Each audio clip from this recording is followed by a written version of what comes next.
She accidentally sent explicit photos of herself in her underwear to our family group chat, and in 1 second, my son stopped seeing her as his mother. The silence afterward was louder than any scream could have been. But let me rewind. 6 weeks earlier, I created the family anchor chat. I told Madison it was to keep us connected while she traveled. Truth was, I was building the trap. She didn't know I'd seen her messages. She didn't know I'd watched her FaceTime calls with that smug prick Evan from marketing. She didn't know I'd mirrored her phone weeks ago, seen the way she talked to him like a hormonal teenager. He called her my wild little secret. She called him short and juvenile, like her loyalty. I watched her cheat in real time, and I didn't breathe a word. No confrontation. No tears. I wanted her to feel safe, just long enough to let the kids see her for who she really was. I played my role like a pro. The quiet, slightly tired but good-natured husband. I cracked dad jokes in the chat, posted old photos, made goofy polls. Best pizza topping? Go. Madison played along. She posted selfies from airports. Sent heart emojis. For a while, it looked like we were that shiny, happy suburban family. But I was just setting the stage. The night it happened, the house was calm. Josh, our 16-year-old, was scrolling on the couch. Riley, our 12-year-old, was trying to braid the dog's tail. I was in the kitchen, slicing chicken for dinner. Madison was on a call in the bedroom. Then it hit. Ding. Josh's phone buzzed. Then mine. Then Riley's tablet on the counter lit up. The group chat notification popped up. One new message, family anchor. And there it was. A full-length mirror selfie from Madison. Black lace lingerie. Pushed out hip. Tilted head. Bedroom eyes. Captioned. Wish you were here to tear this off me, smiling face with horns. I stared at it for a second, just to be sure. Then looked at Josh. His eyes were glued to the screen. His expression didn't change, but his hands tightened around the phone. Jaw clenched. The color drained from his face like a shutter closing. Riley hadn't looked yet. Thank God. I reached over and grabbed her tablet before she could open it. Josh slowly turned to me. She just sent that, he said quietly. I saw. He lifted his phone. Was this for you? I didn't answer. I didn't have to. His face was already changing, disbelief giving way to something harder. Deeper. A fracture forming right there in front of me. Madison must have realized it instantly. The message vanished, deleted from the chat. But that bell couldn't be unrung. Josh opened his photo gallery. Screenshot. Smart kid. She said it was for you, right? I finally spoke. Calm. Cold. Controlled. No. It wasn't. He stared at the screen for another second, then looked back up at me. Who's it for? Someone else. That was all I gave him. Footsteps in the hall. Madison came in, holding her phone like it was a live grenade. Her face was flushed, panicked. Hey, I just sent something by accident. Wrong thread. I meant. Don't, I said. My voice was sharp enough to cut. Josh's voice cracked. Who was that for, Mom? She paused. I started. It was for your dad, just a joke. Josh's laugh was bitter. You never send him pictures like that. You never even call him baby. She looked at me, desperate. Tell him, Dan. Please. I met her eyes. My face didn't move. No. Josh shook his head. Jesus Christ. She stepped forward. Josh, honey, please just let me expla. Don't call me that. He recoiled like her voice burned him. Madison's breath caught. Josh? But he was already moving, phone still in hand. Jaw set tight. You cheated on Dad, he said, low and furious. You sent that shit in a family chat. Then he walked out. Up the stairs. The slam of his door was like a gunshot. The house went still. Madison turned to me, voice trembling. Dan. I didn't mean. You meant it for Evan, I said, not even blinking. You just didn't mean to let your son find out who you really are. She stood there, exposed, pathetic, trying to hold her shattered reality together with trembling fingers. You're going to lose him, I said quietly. And Riley, too. Eventually. She looked like a woman who just watched her reflection crack and didn't recognize the face behind it. Dan, please. Can we fix this? I stared her dead in the eye. I'm not the one you need to beg. And then I went back to cooking. For 2 days after the selfie incident, the house was dead quiet. No shouting. No confrontation. Just a long, creeping silence. Josh barely spoke. When he did, it was short, clipped, mechanical. He came down for meals, ate in silence, then vanished into his room. No eye contact with his mother. No jokes. No, good night. He became a ghost that only spoke to me, and even then, just enough to get by. Madison tried to pretend everything was normal at first. She made breakfast the next morning like it was just another Tuesday. Flipped pancakes, sang along to some 90s throwback she thought the kids liked. When Josh came downstairs and saw her standing there in a pastel apron, smiling like nothing happened, he just walked right past her. Didn't even look up. She blinked fast, eyes glossy, but said nothing.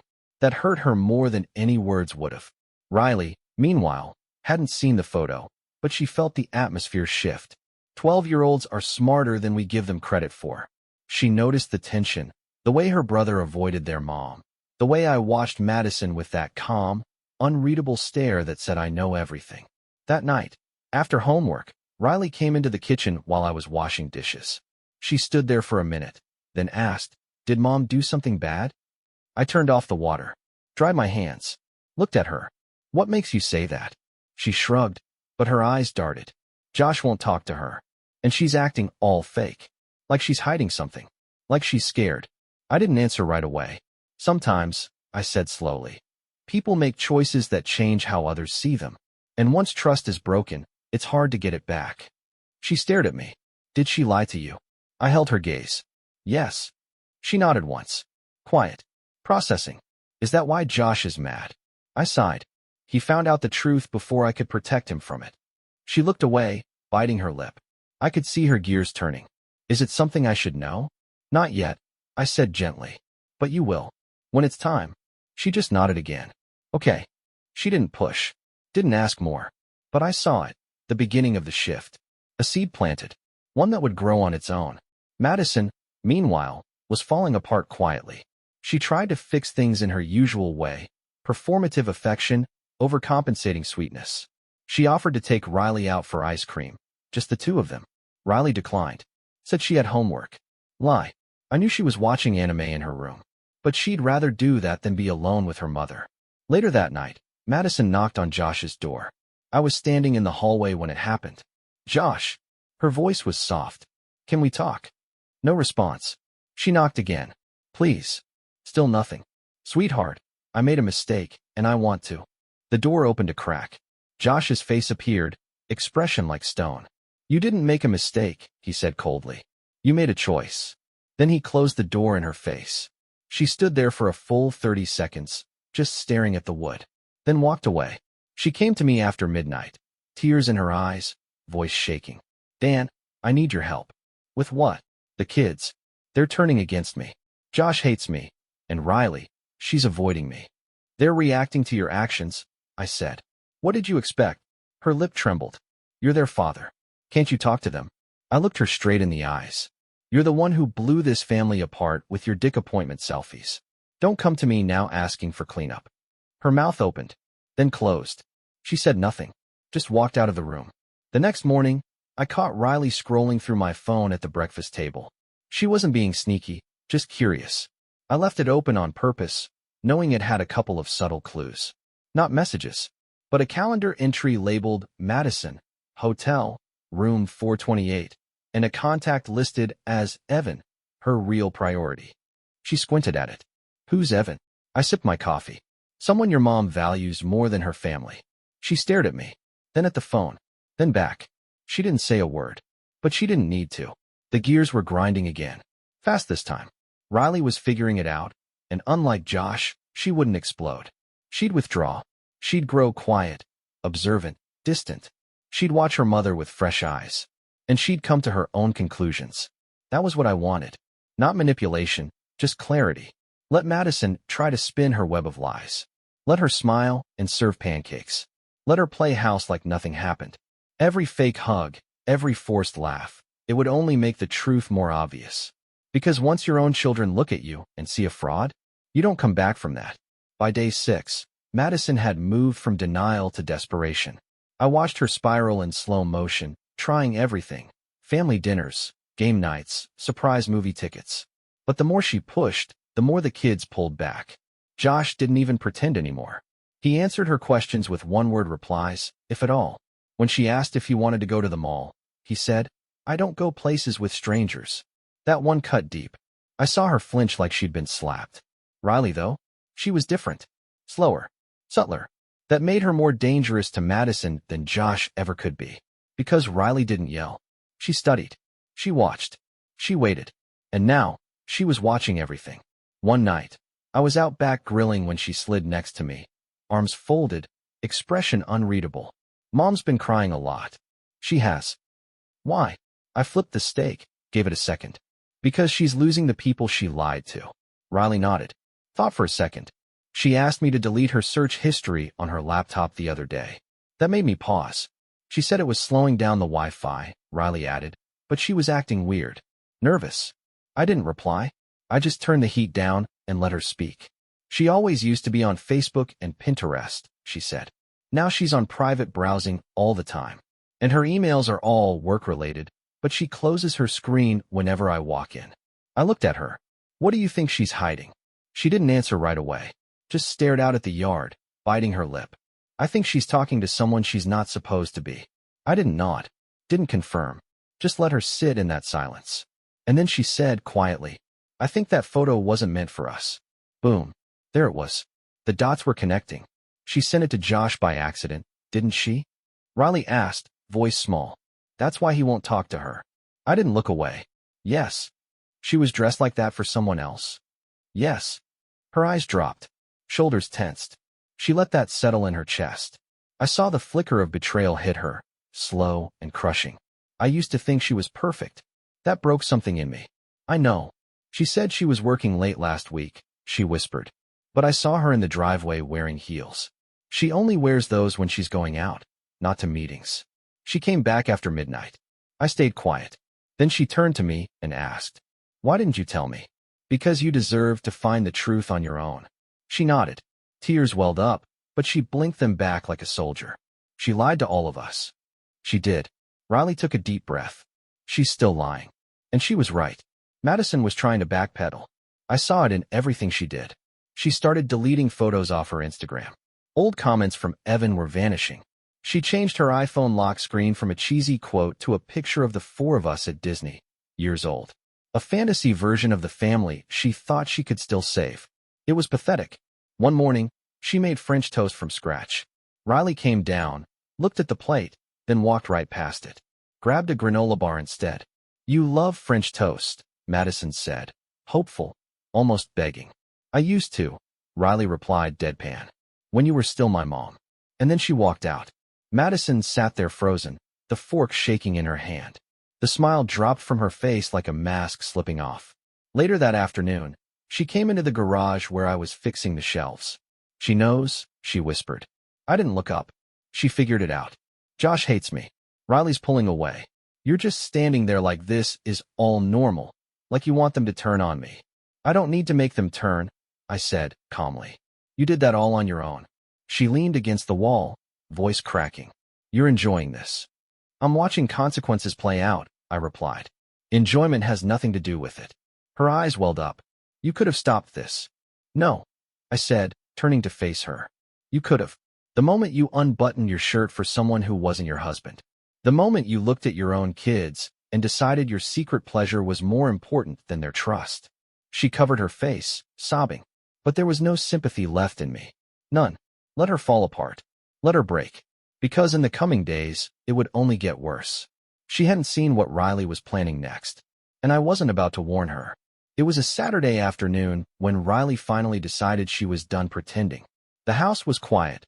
Josh was out with friends, and I was in the garage reorganizing tools I didn't really need to reorganize. Riley walked past me holding her tablet and a small notebook. Didn't say a word. Just headed into the house with a look I'd never seen before on her face. Not anger. Not sadness. Focus. I followed, quietly, from a distance. Madison was on the living room couch, scrolling through her phone, pretending to read some self-help garbage with a cup of tea she hadn't touched. Riley stood across from her. Can I ask you some questions? Madison looked up, startled. She tried to smile. Of course, sweetie. Riley didn't smile back. She sat on the edge of the recliner and opened her notebook. I want honest answers. Madison shifted. Okay. Riley's voice was calm, almost clinical. Why were you at the Wyndham Hotel last Thursday night? Madison blinked. What? I saw the calendar entry on Dad's phone. Room 428. Wyndham downtown. You said you were at the office. Madison froze. I had a late meeting and didn't want to drive home. Riley cut her off. But you left at 4:30 that day. I checked the family GPS history. You stopped at Sephora at 5 o'clock, then Target. Then you checked into the hotel around 7 o'clock. Madison's jaw tightened. Riley continued. You were wearing your black heels. I saw them in the laundry room the next morning. You only wear those when you're with someone important. And your red lipstick? The one you told me was too much for work? That was missing from the drawer. She paused. Why were you lying to me? Madison's voice cracked. Honey, I didn't want you to get the wrong idea. What idea should I have? Silence. Riley tapped her notebook. I also saw your messages to Evan. Your second phone was open on the bathroom counter. I didn't mean to look, but I did. Madison's mouth opened. Nothing came out. You told him you missed his hands, Riley said quietly. You said you felt alive with him. She looked up, eyes sharp. What did you feel when you were tucking me into bed and telling me you loved me? Madison was trembling now, completely speechless. I looked him up, Riley said. Evan. He's married. Has a kid. He posted a picture at the park on Facebook the same day you were in room 428. He geotagged it. It was 2 blocks away from the Wyndham. She leaned forward. Did his wife know? Or were you just cheating on her family too? Madison broke then. She reached out, hand shaking, tears streaming. Riley, I never wanted to hurt you. I was just lost and... Stop. That one word, low and ice cold, made Madison recoil. I'm 12, Riley said. Not stupid. And she wasn't. Madison crumbled, sobbing openly now. I made a mistake. One horrible mistake. Riley stood up. You made dozens, she said. I counted. She left the notebook on the table filled with times, dates, screenshots, and questions. Pages of a child doing what no child should ever have to do, documenting their mother's collapse. Madison reached for it, hands trembling, flipping through like it might rewrite itself. It wouldn't. I walked in just as Riley passed me in the hallway. She didn't look angry. She looked done. She didn't deny it, she said softly. She just cried. She always cries when she's caught. Riley nodded. Then she asked something I wasn't expecting. Do you think people can change? I studied her for a moment, then said, yes. But not all people want to. She didn't respond. But I saw it. Something inside her had clicked into place. The final shift. That quiet line that once crossed can't be uncrossed. From that moment on, Madison was a ghost in her daughter's life. She still tried hugs in the morning, awkward conversations at dinner, texting memes she didn't understand. But Riley barely acknowledged her.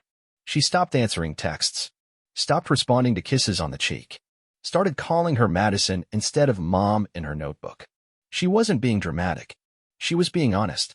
And honestly, Madison couldn't handle it. There's a silence that doesn't just fill a room, it owns it. That's what Madison had created. A mother who once ruled the house with warm hugs and corny jokes now walked through it like a ghost who knew the place wasn't hers anymore.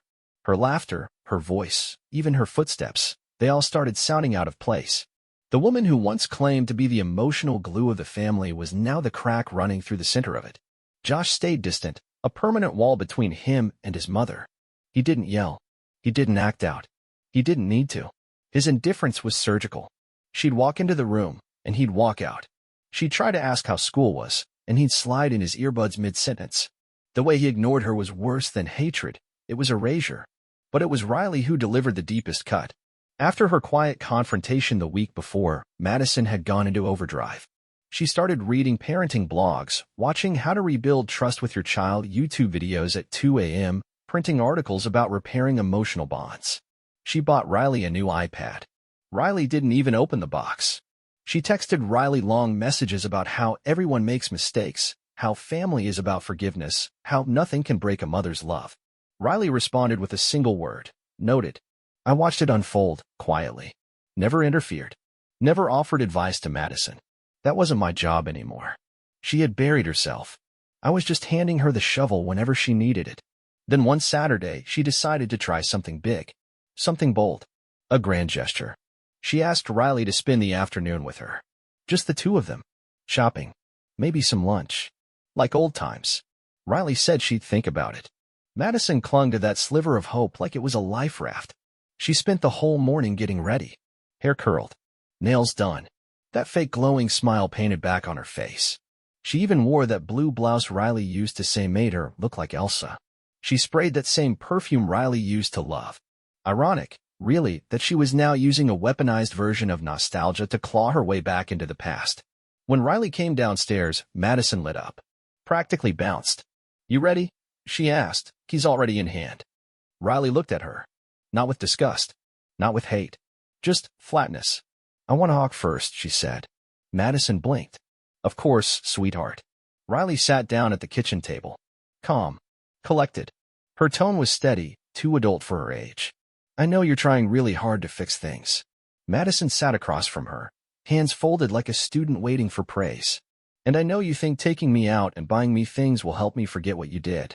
"I just want to spend time with you," Madison said gently. "We can go wherever you want. I want us to be close again." Riley nodded. "But we're not close. Because I don't trust you." Madison's face cracked. "I don't even really know you," Riley continued. "I know the version of you that used to make pancakes shaped like hearts. The version who held my hand during dentist appointments. That person feels like a character from a story someone made up." Madison tried to reach for her hand. Riley pulled it back. "You keep saying you made a mistake," Riley said. "But a mistake is forgetting to pick me up from school. A mistake is saying the wrong name. You didn't make a mistake. You made a choice. Over and over. To lie. To sneak around. To smile in my face while going behind Dad's back. You chose to cheat. And now you want to play mom again just because you got caught." Madison's eyes were wet. "Riley, I swear to you, I never stopped loving you." Riley's voice turned icy. "Then why did you turn our house into a lie?" Madison's lip quivered. "Because I was lost. I thought I needed something more." "You had more," Riley snapped, her first true rise in tone. "You had all of us. And you threw it away to feel sexy in a hotel room with a man who isn't even good looking." I nearly laughed from the hallway. But I held it in. Madison was now fully crying. "You don't understand, Riley. Sometimes adults lie." Riley cut her off. "That part won't understand just fine." Madison stood up, breaking. "So what? That's it. You just hate me now." Riley stood too. And what she said next was like a knife across the throat. "I don't hate you. I just don't believe in you anymore." Then she turned around and walked away. Madison didn't follow. Couldn't. She collapsed back into the chair, sobbing into her hands, while her daughter, the last thread she had left, disappeared up the stairs like she was never hers to begin with. I watched it all from the hallway, arms crossed. She looked up at me through tears, broken and hollow. "She's gone." I nodded. "She saw you." By the time Monday rolled around, the rot had begun leaking into Madison's outer world. It started with subtle whispers. Her book club group chat, 7 local women who all pretended to love wine, poetry, and each other, grew noticeably quieter. Normally, Monday mornings would be flooded with messages about weekend hikes, new novels, toddler tantrums, and sales at Target. But this time, nothing. Radio silence. At first, she brushed it off. "Probably just a busy week," she muttered aloud, more to herself than anyone. But I saw her glance at the phone 3, 4, 5 times that morning. Waiting. By Tuesday, one of her oldest friends, Melissa, the blonde perfectionist who lived 3 blocks away, canceled brunch. No reason. Just a vague text. "Can we reschedule?" That was the first crack. What Madison didn't know, what I had arranged, was that a few carefully selected screenshots of her chats with Evan had already made their way into the inboxes of those same women. I didn't send them directly. That would have been crude. Instead, I used an anonymous email, sent from a library Wi-Fi under a fake name. Subject line: "Before you trust her again." Each message contained 2 things. A screenshot of Madison telling Evan she felt bored being a wife and mother, and that she only stayed for appearances. A cropped photo from her deleted Instagram story, standing in front of a hotel mirror in the same red dress she claimed was for a charity dinner. I didn't need to include my name. The truth didn't require a narrator. Madison had built her social persona on being the relatable mom, the woman who juggled a demanding job, parenting, fitness, PTA, and marriage while still finding time to bake cookies for school events. She was envied, admired, occasionally resented. But now they saw her for what she was, a fraud with lipstick and lies. By Wednesday, she came into the kitchen in full makeup at 7:30 a.m., claiming she had to pop into the office early. Her voice was off. Too chipper. Too loud. Josh barely looked up from his cereal. Riley didn't even acknowledge her. When Madison walked out the door, I followed a few minutes later, watched from a distance as she stood in the driveway pretending to check her phone. She wasn't going anywhere. She was just stalling, trying to figure out how to walk into that building and pretend she hadn't been exposed. That afternoon, she came home early. Said work was slow. But I knew. Oh, I knew. I knew her boss had received an anonymous envelope the day before with printed chat logs. I knew her coworker Alicia, who always had one foot out the door waiting for Madison to slip, had already started talking. I knew the HR department was reviewing her conduct because fraternization with a colleague was a breach of policy. The whispers had grown legs. By Thursday, she was officially on temporary leave. Unpaid. She sat on the couch that night, legs tucked under her, staring at the TV without seeing it. I was reading. Riley was upstairs. Josh hadn't come home from school yet. He said he'd be out late. Didn't say where. Didn't need to. Madison finally spoke. I think they know. I didn't look up. Who? She hesitated. The other moms. My boss. Everyone. Silence. Then I said, maybe if you hadn't told Evan your family was a burden, fewer people would hate you. She winced like I'd slapped her. You don't have to be cruel. I'm not being cruel. I'm being honest. Something you've always struggled with. Her voice broke. I'm trying to fix it, Dan. I'm trying to make things right. You're not fixing anything. You're reacting. That's different. She looked at me. Can we go to counseling? I set my book down. No. Her voice trembled. Why not? Because I'm not rebuilding something I don't want back. She was quiet for a long time, then whispered, do you think the kids will ever forgive me? No. Her eyes filled. Never. They'll move on. They'll function. But they won't forget. You taught them something they can't unlearn. Her tears fell silently. No sobbing this time. Just quiet despair. The same night, Riley asked me a question while I was tucking her in. Something small, something sharp. Did Mom ever say sorry? I paused. To me? No. She nodded. To me either. Then she turned on her side. I don't think she knows how. By Friday, Madison had officially stopped talking to the kids unless they initiated. And they didn't. She'd walk into a room and find silence. She'd leave the house and no one would ask where she was going. When she came back, no one asked how it went. She was still breathing. But in every other way, she no longer existed in that house. And I was fine with that. Because I wasn't finished yet. Riley's 13th birthday was coming up. She didn't want a party. Didn't want balloons, cake, or the usual stream of forced smiles and Facebook photo ops Madison had always obsessed over. She wanted something quiet. Just family. Maybe a few friends. Her exact words were, I don't want fake people around me this year. That was her way of saying, don't invite her friends. Especially not the ones who used to call Madison their role model. But I had something different in mind. Not for Riley. For Madison. I told Riley I'd handle everything. We'd still do it small. Just close family and her two best friends from school. Nothing big. But I'd invite one more group without telling Madison. A handful of the other moms from school. The ones Madison used to charm with passive-aggressive humility and filtered selfies. Women she used to hold court with during bake sales and school fundraisers. And I had one other idea. I bought Riley a scrapbook. But not just any scrapbook. This one came pre-filled, with pages of printouts, photographs, message screenshots, calendar entries, maps. The kind of thing that looked like a tribute until you started reading. It was Riley's gift to herself. Her title for it, What Broke My Mother. She said she wanted to show it to her therapist someday. I told her she could show it to whoever she wanted. The day of the birthday, the house was spotless. Streamers, snacks, gifts, soft music. Madison had tried to get involved, but Riley didn't let her. She asked me to take care of the decorations. She told Josh to handle the music. Madison, she was told, bluntly, just don't ruin it. She wore a pale blue dress and makeup that couldn't hide the exhaustion around her eyes. Her posture had changed. No more queen of the house. She moved like a tenant, careful, quiet, uncertain. She tried to keep a low profile as people started arriving. Riley's friends came first, then my sister and her husband. Josh gave Riley a quiet smile and a gift card she'd been wanting. Then, one by one, the others came in. Moms. 3 of them. One of them Melissa. I saw the second Madison notice them. Her spine straightened. Her grip on the wine glass tightened. Her voice dropped to a hush. Why are they here? I just shrugged. They care about Riley. She's their kid's friend too. But I invited them. She stared at me, betrayed and afraid, all at once. Then it got worse. Riley stood up after cake.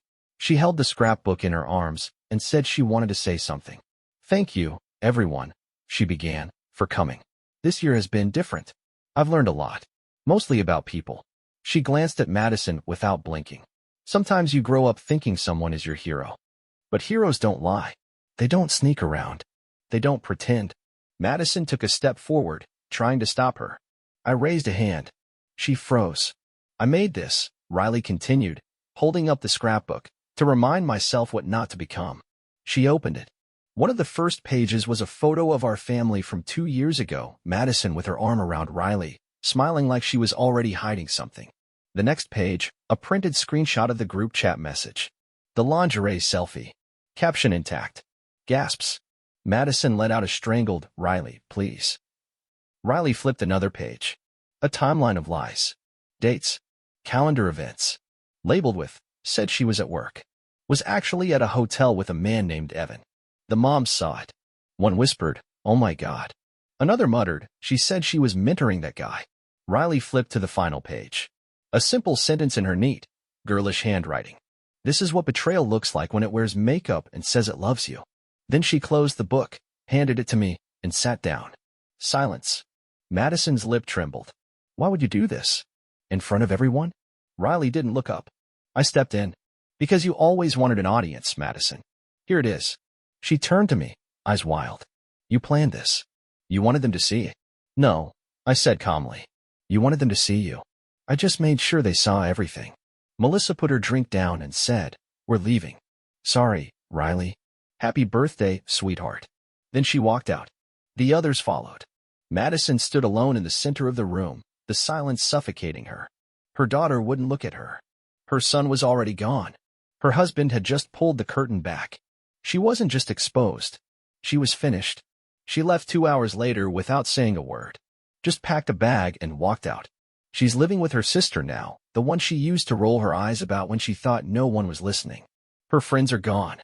Her job is gone. Her reputation? Ground into ash. The kids barely acknowledge her messages. Josh hasn't spoken a word to her in weeks.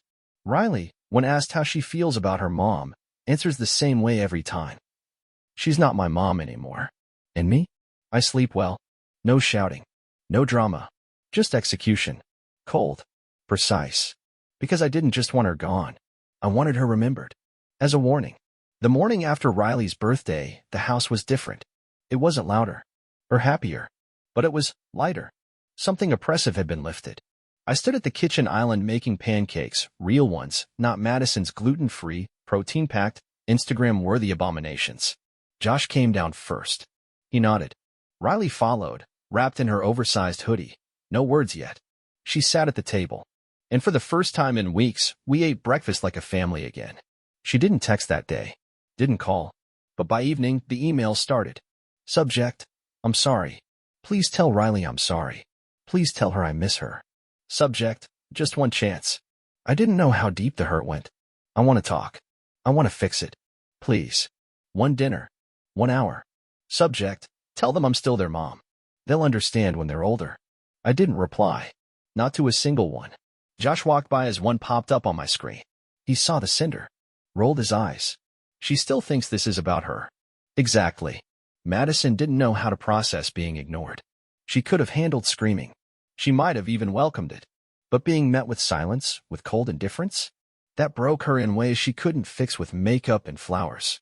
A week later, I found out she tried to go back to her job. Too bad her affair partner, Evan, had already taken the fall. When it all came out internally, through HR, through office gossip, through me strategically leaking the timeline anonymously to their ethics committee, he got pushed out quietly. No lawsuit. No drama. Just a polite exit and a whisper trail of disgrace. And when she came crawling back, they said her return would be disruptive. They didn't want the drama. Didn't want to alienate the other women in the office, many of whom had families of their own, and now saw Madison as the kind of woman they warned their husbands about. Her reputation in town? Gone. People still nodded politely at her in public, but they didn't invite her to brunch anymore. Her old mom circle had gone dark on her. Melissa even blocked her number. The Facebook groups? She left them all one by one. after seeing they'd shared Riley's scrapbook post with her permission, of course. Someone uploaded it anonymously with the caption, "Let this be a warning. If your child ever has to survive your betrayal, they'll never be the same, and neither will you." It got shared over 1,000 times. Madison tried to fight back. Posted a tearful video 2 weeks later, eyes red, voice cracking, saying how being a mother is hard, how we're all imperfect, how this cancel culture is destroying families. The comments? Brutal. You weren't canceled. You were exposed. Your kid's smarter than you'll ever be. God, just log off. You're embarrassing yourself. She deleted the video within 6 hours. Tried again with a blog. Lasted 3 posts. Her new reality was irrelevance, and she couldn't stand it. Meanwhile, I was building something. Josh and I started working out together. I let him pick the playlist. He's a quiet kid, but when the music's up, he talks more about school, about girls, about his goals. He's applying to a summer tech program. Says he wants to do something that actually matters. Riley's seeing a therapist regularly now. Her grades are up. She still has nightmares sometimes. Not about what she saw, about who she trusted. She asked me once, "Do you think she ever loved us?" I said yes, in the only way she knew how. But it wasn't enough. That satisfied her. Barely. 3 weeks after the party, Madison tried to visit. She showed up while the kids were at school. I opened the door. She was holding a stack of printed photos. Old ones. Riley in a tiara. Josh on his bike. Family vacations. "Don't," I said. "Just let me give these to them. They don't want keepsakes from someone who already buried the real version of herself." Her lip trembled. "I just want a chance to be part of their lives." I stepped out and shut the door behind me. Didn't even let her look past the threshold. "You had 1,000 chances," I said. "You cashed them all in for cheap orgasms and half-hearted lies." "I was sick," she whispered. "I was lonely." "No," I said. "You were selfish. And now you're irrelevant." She swallowed hard. "They're still my kids." I shook my head. "No. They're people. And they've made their choice. And you don't get a vote anymore." She broke. Right there on the porch. Crying, begging. I didn't flinch. I didn't feel rage. Just clarity. Because I hadn't destroyed her. She'd done that herself. All I did was shine a light. If there's one place Madison always thrived, it was the school. The PTA, the field trips, the parent-teacher conferences, those were her stage. That was where she put on her best performance. The loving, engaged, intelligent, stylish mom who always had healthy snacks and supportive social media posts about being present and grateful. She wasn't just a mom there. She was Madison, the example. And when she lost everything else, her home, her marriage, her friends, that's where she tried to crawl back in. It started with an email to the principal. I didn't find out until later, when Riley brought home a permission slip for a new parent volunteer art week. Her name was listed on the bottom, Madison Hart, confirmed volunteer. Riley handed it to me, blinking. I didn't say she could come. Neither did I said. I called the school immediately, asked to speak to the event coordinator. It was a newer teacher, Ms. Conway, young, sweet, clearly not informed about the nuclear fallout she'd just stepped into. She signed up through the volunteer form, Ms. Conway explained. "We didn't know there were any issues. She's not allowed near her daughter without consent. And she doesn't have it," I said bluntly. Ms. Conway was quiet for a second. "Understood. I'll fix it." But it was too late. Madison had already shown up. Riley called me that afternoon from the nurse's office. She came into my classroom. She said, her voice calm, but tight. Controlled. She said she was there to help with the paint project. Miss Conway looked so confused. I froze. I didn't know what to do. "Are you okay?" I asked. She paused. "I'm not crying." So yeah, but I didn't say anything to her. I just stared at her. That told me everything. When she got home, I asked for the whole story. She tried to talk to me during lunch. Sat at our table. My friends looked at me like, "What's she doing here?" "What did you say?" I asked her if she had permission to be here. My heart clenched. And she said she was allowed because she signed up. I told her signing up for things didn't undo what she did. That she doesn't get to walk into my world just because she feels bad. What happened after that? She left. But it didn't end there. The school called me the next day to apologize formally. They removed her from the volunteer list. But the rumor had already started spreading. Kids saw her crying outside near the parking lot. A few parents were there too. One of Riley's friends told her, "Your mom looked like she got hit by a truck." Riley just shrugged. She hit herself. That week. Madison sent Riley a letter. A handwritten one. It was her last attempt. It read, I know I've made mistakes, but I am still your mother. I gave birth to you. I held you when you were sick. I read you stories at night. Please remember that. Please remember I was good to you once. I'll be here when you're ready. Love, Mom. Riley didn't respond. Instead, she took the letter, scanned it, and stapled it to the inside cover of her scrapbook, right next to a printout of the selfie Madison sent to the family group chat. Then she wrote in big letters underneath, You were my mom. Now you're just a lesson. I found it the next day when I was looking for my laptop charger in her room. I didn't cry, but I did sit on the edge of her bed for a long time, just quietly thinking. This wasn't about betrayal anymore. It was about legacy, about what your children remember when they look back at the people who were supposed to protect them. Madison had become a ghost, and ghosts can't volunteer for Art Week. She didn't show up again after that, didn't try to crash events, didn't message the school. And Riley? She moved on. Stronger, colder, clearer. Her teachers told me she's been writing more. Fiction mostly, but they say her stories have weight. Layers. One teacher said, she writes like she's lived through something. I told her, she has. As for Josh, he's different now too. Sharper. No longer naive. He doesn't date casually. Says he doesn't waste time on girls who play games. I asked him once if he thinks he'll ever forgive Madison. He laughed. Forgive someone who taught me that love has a time limit? That told me everything. Madison used to think she was raising two obedient, polished, grateful children. What she actually raised were two witnesses. And now? She has no one to perform for. It started with a cup of coffee. Same cafe I used to walk past with Madison every Saturday on the way to the farmer's market. She never wanted to go in. Said it was too rustic, not trendy enough for her curated image. But now, I go there every weekend. With Riley. It's become our little tradition. She brings a book. I bring my tablet. We sit by the window. Order the same thing every time. Black coffee for me, hot chocolate with cinnamon for her. No need for filtered photos. No need for hashtags. Just peace. Josh joins us sometimes. When he's not busy with his coding project or reading up on scholarships. He's been emailing professors at nearby colleges. Wants to graduate early. He says, I've seen enough fake people to know I don't want to waste time pretending. One afternoon, Riley looked up from her book and said, I like this life. I smiled. So do I. That's when I knew the war was over. She had no idea we were rebuilding. Quietly. Thoroughly. Without her. Madison tried one more time to slither back in. I should have expected it. She showed up outside the cafe one morning, didn't walk in, just stood across the street. She watched us through the window, like she was looking at a painting she used to own. She was dressed nicely, hair done, same sunglasses she wore when she used to strut around like she was untouchable. But now, she looked like an outsider peering into a museum exhibit. Here lies the family she threw away. Riley saw her. She didn't flinch, didn't panic, just stared. Then she leaned toward me and said, She looks cold. I looked outside. It was 45 degrees. Windy. She is, I said. She just doesn't know how to come in from the cold anymore. Madison didn't come inside. She stood there for 10 more minutes, then turned and walked away. Slow. Defeated. And we kept drinking. 2 months later, I met someone. Her name's Alina. No Instagram. No drama. She's a single mom, too. Widow. One daughter, slightly older than Riley. A quiet woman, kind, grounded. The type who listens more than she talks. The type who doesn't have to be the center of the room because she knows who she is when it's empty. We met through a charity event for kids in foster care. She was helping organize the donations.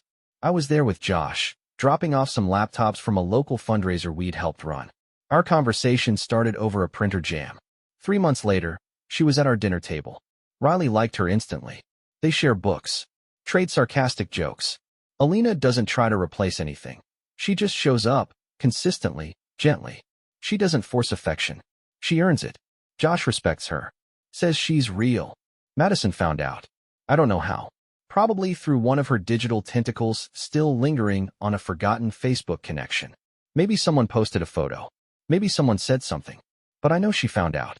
Because she sent one final message. So you've moved on. I hope she's everything you need. I hope the kids forget me completely. I stared at the screen for a long time. Then deleted it. No reply. Why would I? She made her choice. And now I had mine. The kids are stronger than ever. Josh is tutoring kids at his school now. He's got a quiet intensity about him, the kind that doesn't burn fast but never goes out. He doesn't talk about his mother. I stopped asking. Riley? She's writing a novel. Her teacher called me in for a parent meeting, not because she was in trouble, but because her writing is advanced, emotionally mature. She's being considered for a national competition. She writes with pain, the teacher said, but it's refined, intentional. She doesn't just bleed on the page, she paints with it. I smiled. She learned from life, I told her. Not from me. The last piece came last month. We took a photo. The three of us. Me, Josh, Riley, and Alina. No filters. No poses. Just us on the porch, laughing. A real moment. Riley asked me to frame it. I did. She put it on the wall, right where the old family photo used to be. The one with Madison, all perfect posture and fake joy. Now, in its place, a new legacy. A real one. No lies. No betrayal. No begging for forgiveness. Just life rebuilt without her.